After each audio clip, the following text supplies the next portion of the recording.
at that time, it was fashionable to be charitable, wasn't it? I mean, at that time it was, yeah. The wealthy as well. It wasn't really. He sort of started it off. Okay. Because what happened was he came to the hospital. He came to London. He came back to London, and he saw that in London at the time of his return there were many infants, babies usually, being abandoned in the streets.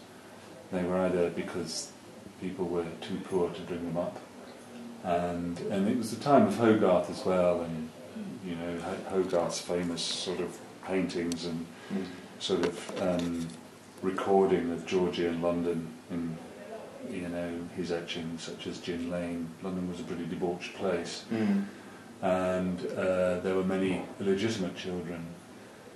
Wealthy people or men had illegitimate children, and they were often abandoned in the streets. Right, okay, yeah. So there was a great incidence of children, infants, dying in the streets, and Thomas Coram was pretty horrified.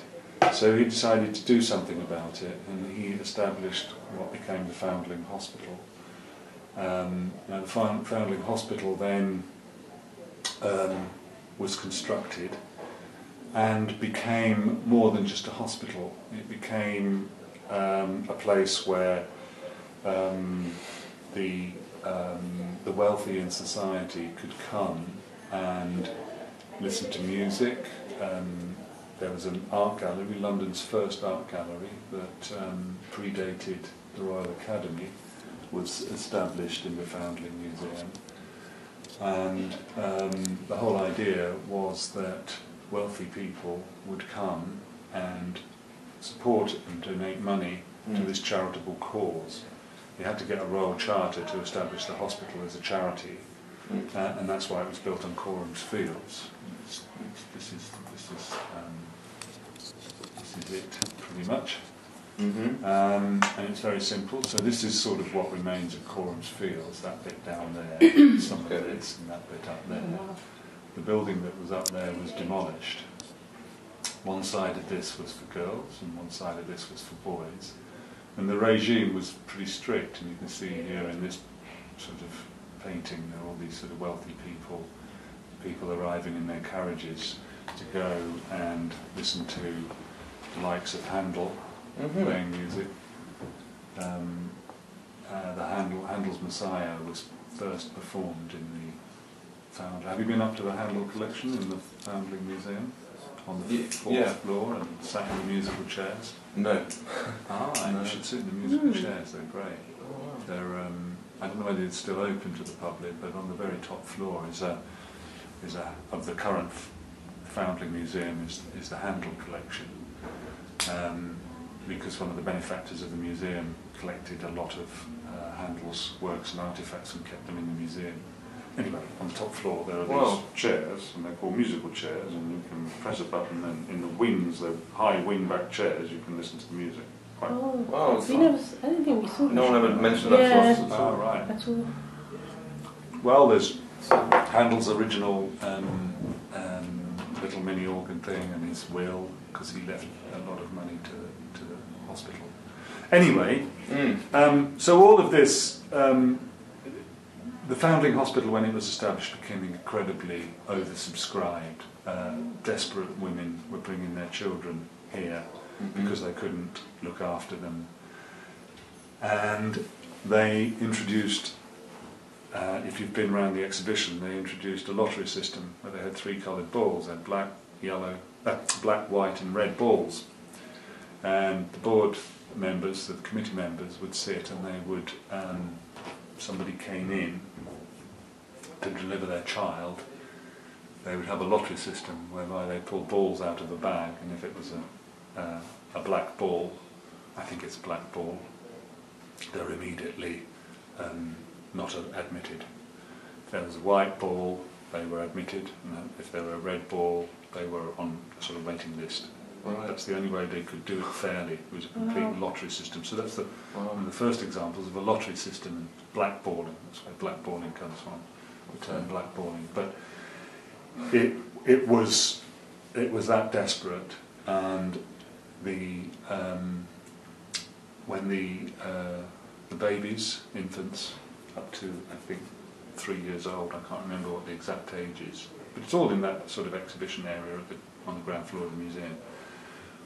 When the children were handed over, their mothers were allowed to give them one token, and quite often it might have been a brooch. Some of the mothers couldn't write, so they wouldn't be able to write who they were. Some of them gave them a lock of hair, and that was the only, whatever the mothers gave, it was terribly depressing story, but whatever the mothers gave, the children were then given when they left the museum at 15, 16. Not the museum, the hospital rather, at that age. Until such time they were looked after, they were educated. It was fairly strict, fairly authoritarian. The boys and girls were separated, they wore uniforms, they were given completely new identities and names, so they all were given individual names. And when they were old enough to go out into the world, most of them ended up either in domestic service as servants, if they were girls, or if they were boys, they quite often went to join the Navy or the Army or whatever. So that's what the Foundling Hospital essentially was about. It was looking after children. But it became more than that because of its philanthropy and this whole idea of social enlightenment. The first time that you got in our society the wealthy being socially enlightened to look after people who were less well off, and therefore it was very fashionable to donate money to the Foundling Hospital, to be seen there, and people donated paintings. Hogarth was a patron of the Foundling Hospital. He sat on the board of trustees, I think, as did Handel. So that's how it started. In the 1930s, I think it was, this building was demolished, and the Foundling Hospital moved to a place in Berkhamsted, where another hospital was built. It was out in the country. This was obviously in central London, and it wasn't the ideal place for it, so it moved to Berkhamsted. And there's a picture of it. Why was it demolished? It was demolished because it was too small, and it was going to be redeveloped for housing. Oh, okay. Oh. But when they demolished it, they kept a number of the significant rooms. There's the courtroom, the picture gallery, and the committee room, and a staircase were saved. Right. They were then put into the building that is